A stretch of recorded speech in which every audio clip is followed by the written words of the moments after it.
Hi, third graders. In today's phonics lesson, we discussed 3 different prefixes. We discussed the prefix dis, miss, and pre.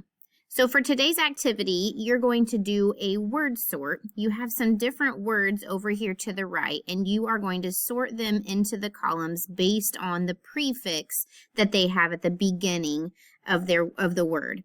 So you'll sort all of these words. Once you're finished sorting the words, you're going to choose one word that has dis as the prefix, one word that has miss as the prefix, and one word that has pre as the prefix. And you'll go to the second slide here, and you'll use each of those words in a sentence. So you'll type whatever word you chose that had dis here, and you'll use it in a sentence here. Whatever word that had miss as the prefix here, use it in a sentence, and then the same thing for your last word.